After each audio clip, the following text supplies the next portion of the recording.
Shalom semuanya teman-teman. Selamat hari Minggu. I hope I was not wrong. Hari ini adalah hari Minggu. Apa kabarnya semua? Saya berdoa semuanya tetap sehat ya, tetap bugar, khususnya di masa-masa seperti sekarang ini. Kayaknya cuacanya ini agak-agak ekstrim, kadang panas, kadang hujan. Jadi daya tahan tubuh kita cepat banget ya terserang. Tapi saya berdoa agar kiranya teman-teman dimanapun berada, apapun yang dilakukan, sesibuk apapun, kamu tetap ada dalam kondisi yang sehat dan tentunya ada dalam perlindungan yang Maha Kuasa. So hari ini kita ada di episode ke-16 dari The Message. Hari ini kita mau belajar dari Rasul Paulus. Sebelum itu, let's worship the Lord together. I think I just want to share this song. This is one of my favorite song. Aku suka banget sama lagu ini. Dan semoga ini juga bisa jadi berkat buat teman-teman semua. Kita nyanyi satu kali aja ya. Dari depan. I was lost, I was in chains, the world had a hold on me. My heart was in stone, I was covered in shame. When he came for me, I couldn't run from his presence. I couldn't run from his arms. Jesus, he loves me, he loves me, he is for me. Jesus, how can it be? He loves me, he is for me.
Golden ticket. Alright, semua kita kalau menyembah Tuhan pasti dapat golden ticket ya dari surga, golden ticket dari Yang Maha Kuasa. Alright, so thank you so much for joining me, dan selamat datang juga buat teman-teman yang mungkin nanti akan menonton video ini di pre-recording, entah ini di KTV ataupun di YouTube. Tetapi saya mau katakan shalom buat kamu semua, damai sejahtera ya, dan apapun yang dikerjakan, kembali lagi seperti yang saya katakan tadi di awal ya, saya berdoa agar penyertaan Tuhan tetap ada buat teman-teman semua. Amin, haleluya, puji Tuhan.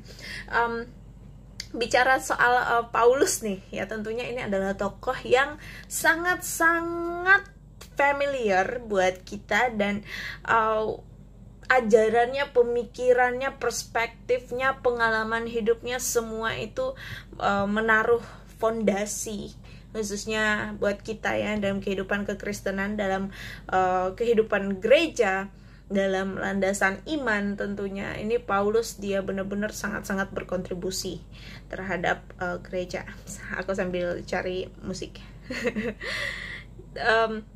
Jadi this is not something new gitu. Kalau kita bicara soal Paulus itu bukan kayak tokoh yang kita nggak pernah dengar pengajaran tentang dia gitu. Pastinya sudah sangat-sangat familiar buat kita semua.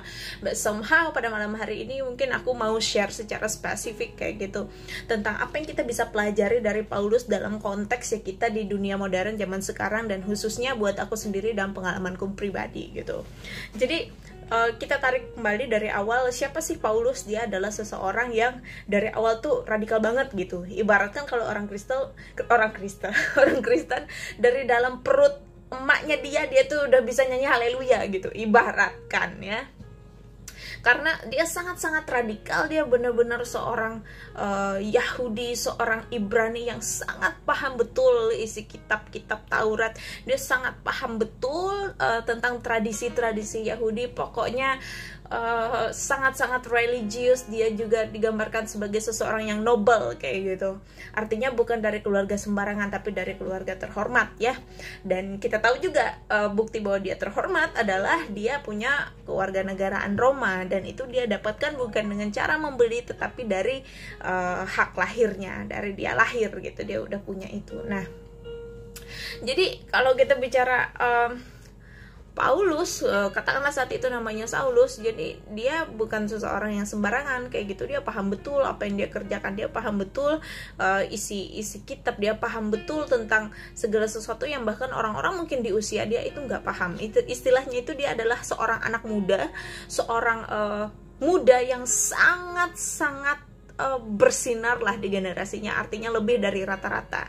Nah, tapi kita tahu nih ceritanya kan, dia saking radikalnya Paulus, saking dia pahamnya dengan firman di kitab itu, dan saking dia benar-benar ingin mempertahankan kayak gitu, katanya wah ini salah, yang ini yang benar, saking dia ingin membela nama Tuhan, akhirnya dia menganiaya jemaat. Nah, ini kita udah tahu nih ceritanya ya.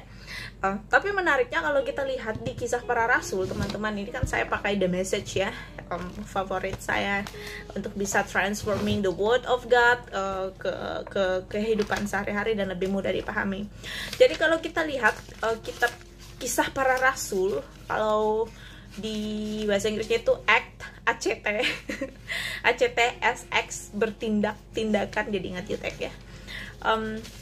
Kisah Para Rasul ini dia punya 28 pasal kayak gitu. Jadi lumayan tebal ya, kitab yang lumayan tebal, ditulis pada saat itu 28 pasal. Nah, dan si Paulus dia ini muncul di pasal yang ke-9, teman-teman. Dia muncul di pasal yang ke-9. Kalau di sini titlenya, perikopnya The Blinding of Saulus. Kisah bagaimana Saulus ketika dia sedang rajin-rajinnya menganiaya jemaat, dia kemudian distruck oleh Tuhan, dia jadi buta gitu. Dia tiba-tiba saja dia jadi buta karena dia dengar sendiri, ini bukan orang nginjilin dia, tapi Yesus sendiri datang, Saulus katanya waktu itu, Saulus, kenapa engkau menganiaya aku? Dan dijawabnya, siapakah engkau? Akulah Yesus yang kau aniaya. Jadi ini dramatis, teman-teman ya kan. Ada orang-orang kalau dia ngalamin Tuhan itu, saya sangat yakin dan percaya kayak gitu, bahwa kesaksian-kesaksian seperti ini dan pengalaman spiritual seperti ini masih terjadi bahkan di era modern sekarang kayak gitu. Jadi mungkin ada orang yang memahami atau dia converting dan mengalami hubungan pribadi dengan Tuhan itu berdasarkan teaching, berdasarkan pemahaman ya, pengajaran dan sebagainya. Tetapi Saulus dia mengalami ini dalam situasi yang dramatis gitu ya. Dan saya berpikir kayak gitu, kenapa sih untuk ngalamin Tuhan Saulus harus ngalamin dramatis gitu? Karena Saulus ini dia pada saat itu dia tuh udah pintar banget, dia tuh udah kayak melakukan segalanya. Kalau dia ngomong di surat-suratnya itu kan dia bilang, aku ini lebih kalau bicara soal rohani, aku lebih rohani. Kalau bicara soal Yahudi, aku lebih Yahudi. Dia bilang kayak gitu. Aku lakukan ini bla bla bla, semua tradisi dijalanin kayak gitu.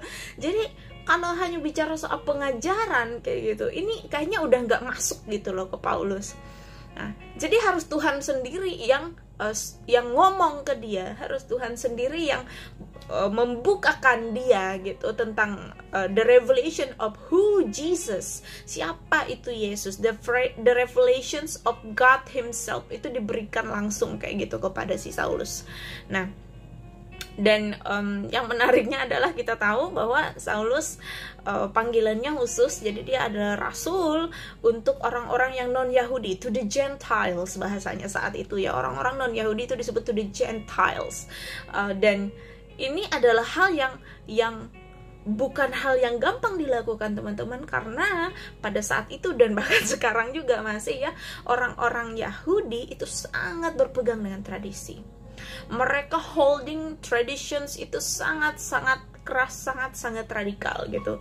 Makanya kan Saulus ketika dia sebelum converting ke Christianity, dia menganiaya jemaat karena dia sangat-sangat radikal. Dia tidak percaya dengan yang namanya pembelotan, dia nggak percaya namanya perubahan, dia nggak percaya dengan namanya interpretasi dari manusia, tuh dia nggak percaya kayak gitu ya.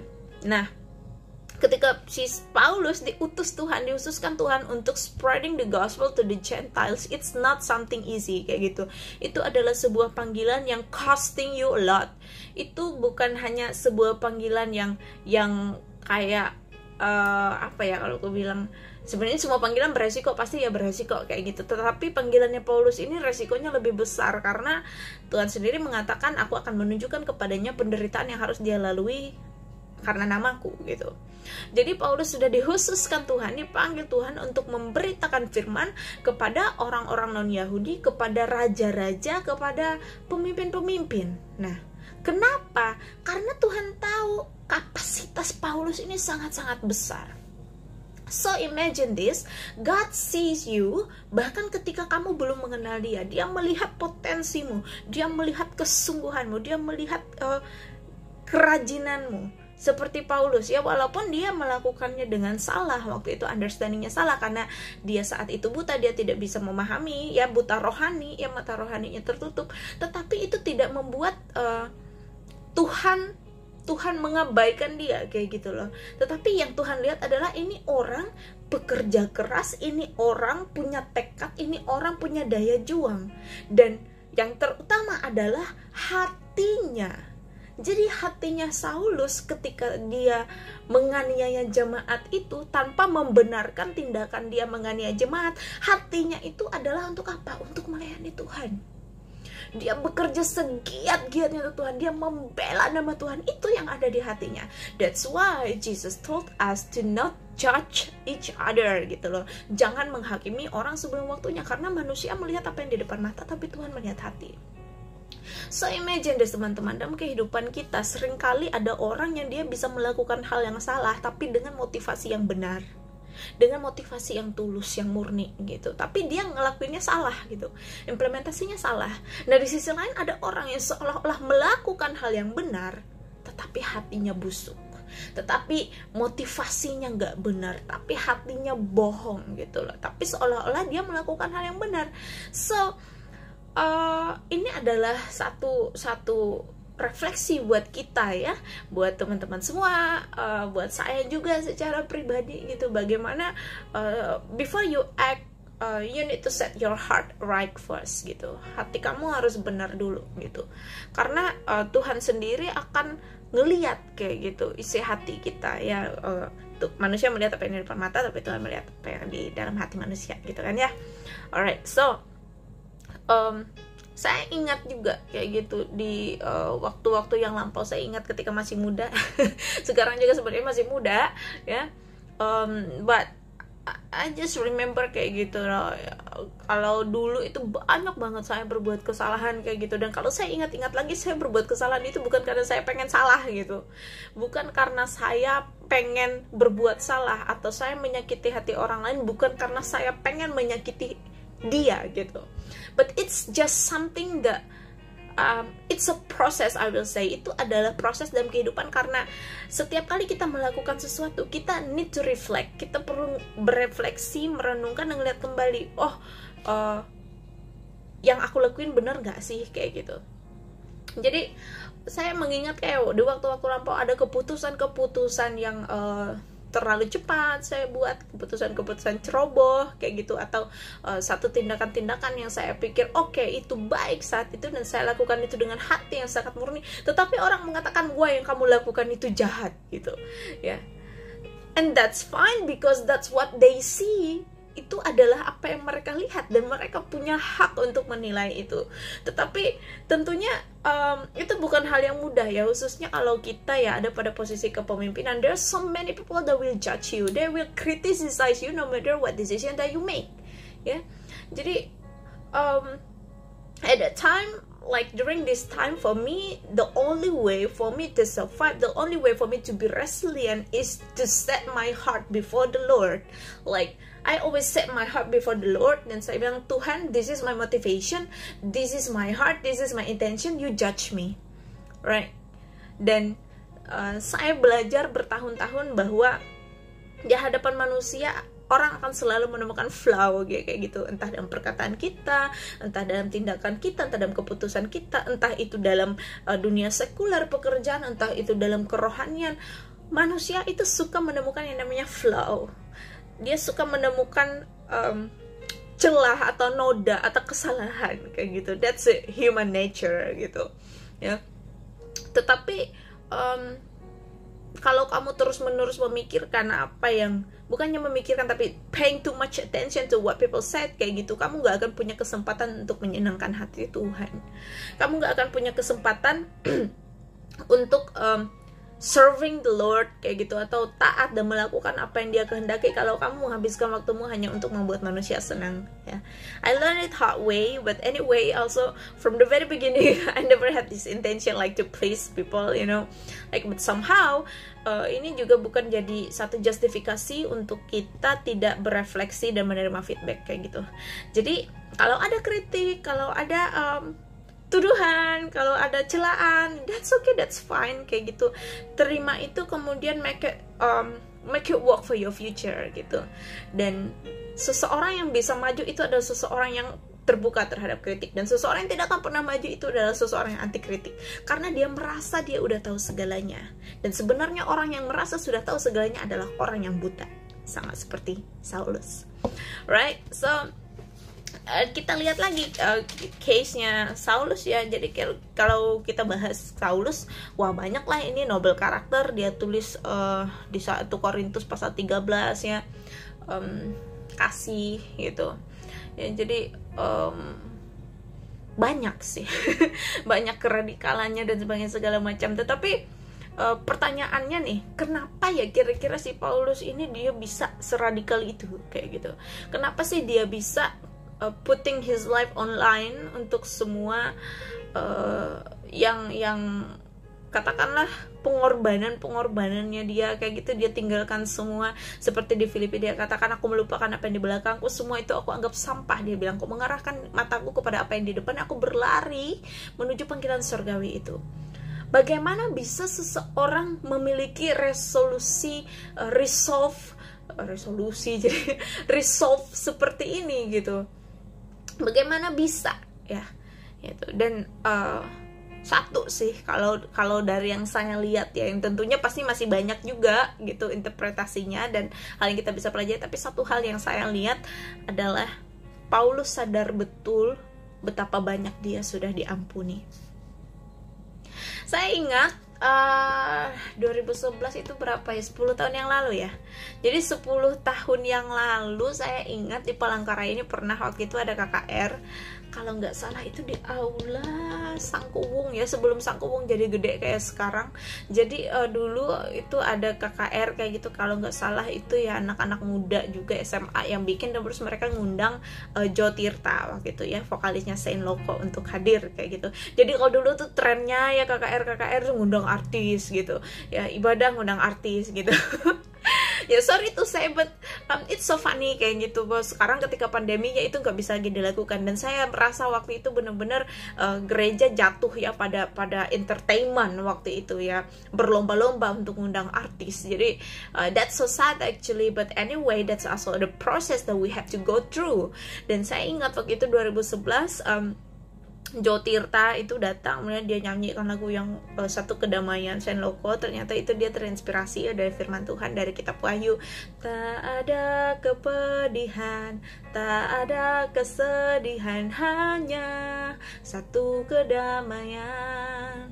Takkan pernah terluka na hanya kebahagiaan, kalau nggak salah kayak gitu liriknya. Jadi dia cerita, dia kesaksian nih, bilang kayak gini, saya dulu begini, hidup saya begini, saya terjebak dalam narkoba begini. Tapi kemudian saya diampuni, dia bilang, saya dijamah sama Tuhan gitu. Dan satu nih statement dari dia yang saya ingat banget sampai sekarang ya. Tapi ini bukan statement dia waktu di panggung. Jadi waktu itu saya wawancara dia, saya wawancara kan waktu itu saya lagi kerja buat majalah Rohani ya. Jadi kita wawancara nih, jadi ngobrol. Terus satu nih kalimat dia aku ingat sampai sekarang. Dia bilang, orang yang banyak diampuni kasihnya akan beda. That's it. Orang yang banyak diampuni kasihnya akan beda, pasti beda. Nah, kita bisa lihat ini juga dari kisah perempuan yang menuangkan, memecahkan minyak narwastunya di kaki Yesus, kemudian dia mengelap kaki Yesus dengan rambutnya. Dia banyak diampuni, dan Tuhan bilang dia banyak mengasihi. Karena dia banyak mengasihi, karena kasihnya yang besar, maka dosanya yang besar itu juga diampuni. You know what, teman-teman, seseorang ketika dia merasa dia udah suci, udah baik-baik saja, dia intact, dia tidak punya struggle, katakanlah pokoknya just like, or dia punya segalanya kayak gitu, dan akan sulit buat orang itu untuk bisa apa ya, kalau saya bilang bukan kayak klisenya itu bergantung pada Tuhan, tapi akan sangat sulit bagi orang itu untuk bisa berbuat kebaikan gitu loh. Maksudnya kayak gini, kalau kita sadar bahwa betapa berdosanya kita, betapa jahatnya kita, kemudian kita dapat kesempatan kedua dan kita dapat anugerah, maka ketika kita melakukan hal yang baik, ketika kita melakukan hal-hal yang diminta, itu bukan lagi karena sekedar disuruh atau diminta atau balas budi, tetapi itu adalah ungkapan syukur gitu ya. Makanya ada orang-orang, kalau dia orang-orang kaya yang berjuang dari miskin ya, dia benar-benar working so hard to be successful, untuk menjadi seorang businessman yang sukses. Dia mungkin dari bisnis yang kecil banget, kemudian dia merangkak dari bawah banget sampai bisa sukses. Dia akan ngerti tuh struggle-nya orang-orang yang juga ngerjain bisnis dari bawah kayak gitu, dan dia nggak akan pelit-pelit amat. Dia maksudnya gini, mungkin ada yang pelit ya seperti itu, it's karakter kayak gitu, tapi commonly karena kamu tahu betapa kehidupanmu di masa lalu seperti itu, so you want to give more kayak gitu ya. Dan saya ngerasa kayak gitu dalam kehidupan saya. I mean, saya sebelum umur 17 tahun ya, saya bilang tuh kayak nggak punya tujuan hidup kayak gitu dulu. Saya benar-benar kayak okay, I just run this life and I want this to end soon gitu. Jadi saya bahkan nggak tahu lulus kuliah gitu mau lanjut ke bahasa Inggris ya, karena orang tua disuruh bahasa Inggris, kakak juga udah ada di bahasa Inggris, ya udah kayak gitu kan. Tapi saya tidak punya tujuan hidup, saya tidak punya keinginan dalam hidup ini, dan hidup saya itu rasanya hampa, tiap hari bosan. Saya bilang aduh saya pengen mati gitu. Berapa banyak dari teman-teman semua yang ngalamin hal seperti itu, that you feel so desperate and exhausted with this life, you are not sure with your life, you are not sure where you are heading to. Kamu nggak yakin kamu mau kemana, kamu nggak yakin dengan masa depan, dan kamu nggak punya apa-apa, nggak pengen apa-apa dalam hidup ini, and you just want to die. Saya seperti itu dulu teman-teman ya. Sampai akhirnya waktu saya umur 17 tahun, saya kuliah di Palangkaraya ini, dan kemudian mulai bergabung di Christian English Student Association. Waktu itu saya ibadah, saya ingat pertama kalinya dalam hidup saya nangis gitu sedemikian rupa. Tidak ada yang datang dan berdoa untuk saya, tidak ada yang kayak kayak tumpang tangan doa, kan enggak kayak gitu. But I just cry so hard waktu itu ketika Bapak Pendeta berdoa syafaat. Nah ini nih, dia doa syafaat, dia nggak mendoakan saya, tapi saya nangis kayak gitu sedemikian rupa. Why? Because God's love touch me. Karena kasih Tuhan sendiri yang mengalir dalam hati saya, dan saya bilang, Tuhan, saya bahkan saya nggak ngomong Tuhan kayak gitu waktu itu, karena I have no idea with all of that gitu. Tapi saya tahu bahwa dalam hati saya butuh sesuatu yang lebih. Saya butuh namanya tujuan hidup. Saya butuh alasan kenapa saya harus hidup, kenapa saya harus kuliah, kenapa saya harus survive every single day in my life. Dan saat itu adalah titik perubahan dalam kehidupan saya. Saya menemukan tujuan hidup. Saya mulai mengerti saat itu bahwa ada satu pribadi yang mengasihi saya dan saya berharga gitu. And you know, like, this is not something that you can like accept like with your mind only, but this is something that you should experience, right? Kamu harus mengalaminya sendiri, sama seperti Saulus. Tadi saya ngomong Saulus, dia ngomong sama jemaat Tuhan itu, pastilah banyak ya kalimat-kalimat dan kesaksian-kesaksian dari jemaat-jemaat Tuhan yang dia aniaya. Nggak mungkin mereka nggak bersaksi gitu sama dia. Dia dengar banyak hal, dia dengar kesaksian, dia melihat sendiri betapa gigihnya mereka di tengah-tengah penganiayaan. Tapi itu nggak menggoncangkan hati Paulus sampai dia ngalamin sendiri perjumpaan pribadi dengan Tuhan. So the key here is your personal encounter with God. Karena kalau tidak dengar langsung dari Tuhan, kalau tidak punya pengalaman pribadi sama Tuhan, kamu sangat mudah sekali goncang, kamu sangat mudah sekali terjatuh, kamu sangat mudah sekali menyerah dalam hidup. And that's what I have, teman-teman. Jadi satu pengalaman pribadi ini, satu perjalanan ini membawa saya sampai sekarang kayak gitu.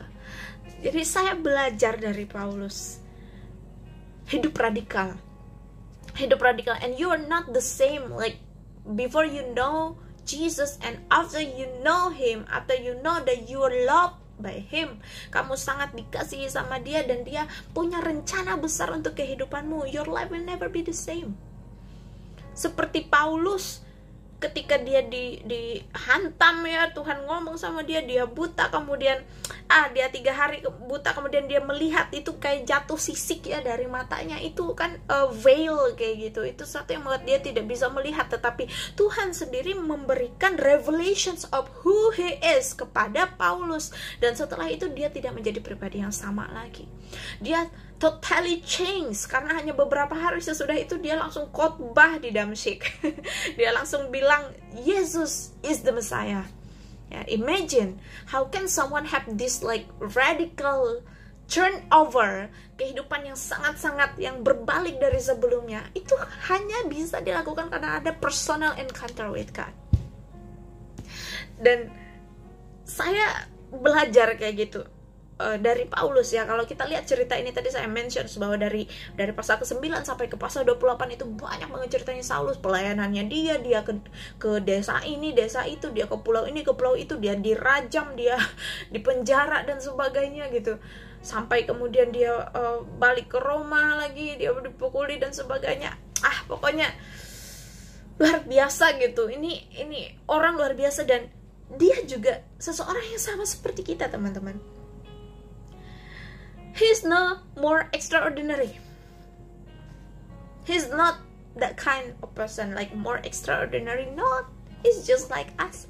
But how could he live that kind of life? Bagaimana dia bisa radikal seperti itu dalam semua yang dia lakukan, yang kayak give away everything, dan you know like karena keradikalannya itu dia investing so much on the church, dan sampai hari ini pemikiran-pemikirannya, perspektif dan pengajarannya itu menjadi fondasi bagi kita. So let me say this one thing, when you live your radical life for Jesus, itu nggak cuma akan jadi impact buat dirimu, tetapi juga jadi dampak buat komunitasmu, buat sekelilingmu. Why? Because God calls you for something, because God has chosen you for a purpose, right? And the purpose is not for yourself, but for your people, for your community, for thousands people out there, but for the thousands of generations out there. Jadi let me say this, guys, have this personal encounter with God.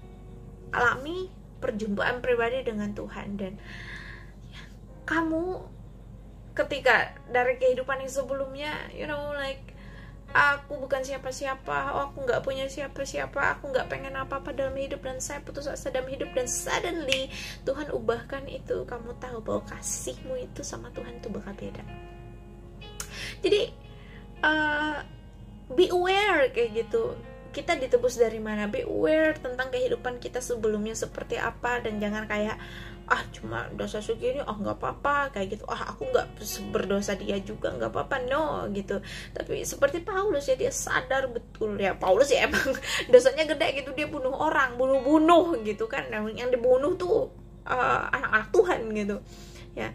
Tetapi entah itu dosa kecil atau dosa besar, it makes no difference. Tapi yang membuat perbedaan itu adalah bagaimana kamu punya conviction dalam hatimu, punya rasa insaf bahwa I am a sinner and I need God's grace gitu.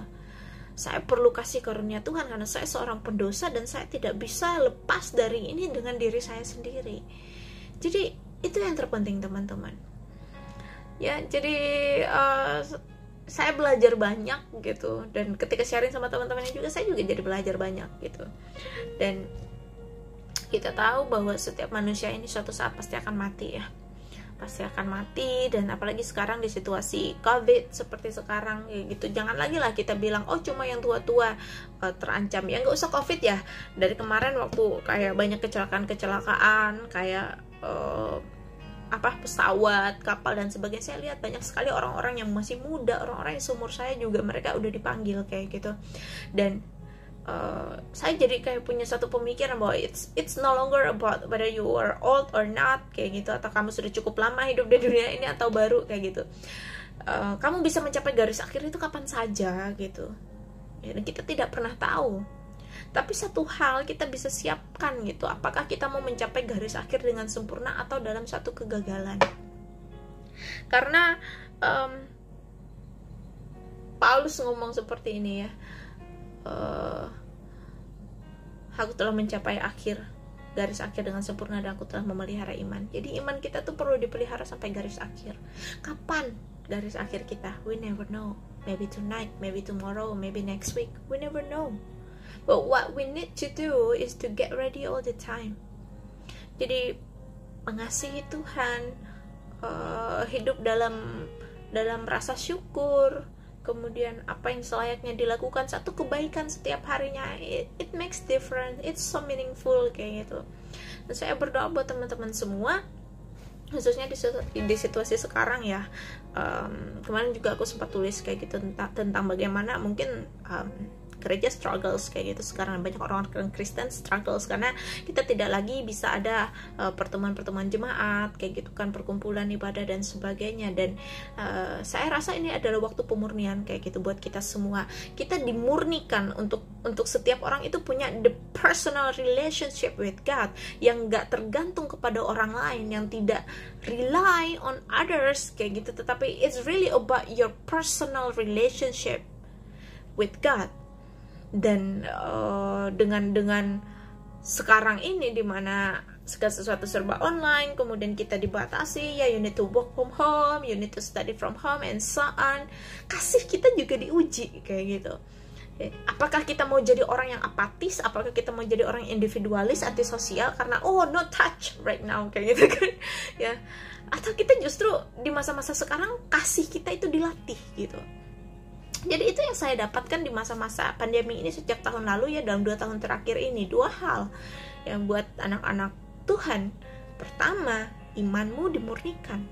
Kedua, kasihmu diuji. So, saya berdoa agar kita semua boleh ngerespon situasi sekarang ini dalam satu keradikalan yang luar biasa. Dan radikal itu harusnya itu tadi, radikal dalam iman, kemudian radikal dalam kasih. And I know that you can do it because God is big in you. God, the lion, the great lion is in you. The great I am is in you. Right. So I just want to pray for you right now, guys. Bapa yang bertata dalam kerajaan surga, thank you so much for your grace. Thank you for your mercy. Thank you for your presence for us. And right now I pray, oh Lord, not only for me but also for those who watch these videos, whether in the live season and also the pre-recorded. I pray that may your grace pour out abundantly on them. And let in this season, oh Lord God, you protect us with your blood, you protect us with your angels, and even in the situations, oh Lord God, our faith and our love were tested. And we pray so every single of us can bring our heart to you, can have this conviction in our hearts that you love us. You love us and you have chosen us. You have chosen us for a big purpose in this life. Thank you so much, Abah. Dan saya berdoa, biarlah kiranya Tuhan, apapun yang kami kerjakan dalam hari-hari ini, kami mau serahkan dalam tangan pengasihan-Mu, biar semuanya itu boleh menjadi kemuliaan-Mu. Aku berdoa buat yang sakit saat ini, mungkin sedang sakit COVID ataupun sakit yang lain, biar saat ini kuasa darah Kristus menyembuhkan, mengalir kesembuhan dari tempat yang maha tinggi. Nah, aku berdoa juga untuk setiap mereka yang struggle financially. Oh Lord God, I pray you open the door of blessings to them. In Jesus' name. Thank you, Abba. Thank you, Father. In Jesus' name we pray. Hallelujah. Amen. Yeah. Thank you so much, guys, for watching. I pray you have a good week. Next week. Semoga terus ada dalam sukacita, damai sejahtera, dan jangan lupa radikal seperti Paulus. Ingat selalu kita dipanggil dari mana, kita diangkat dari mana. Ingat selalu kehidupan kita sebelum kenal Tuhan, dan jalani setiap hari kita dengan penuh ucapan syukur. Iman kita diuji, kasih kita diuji juga. God bless you.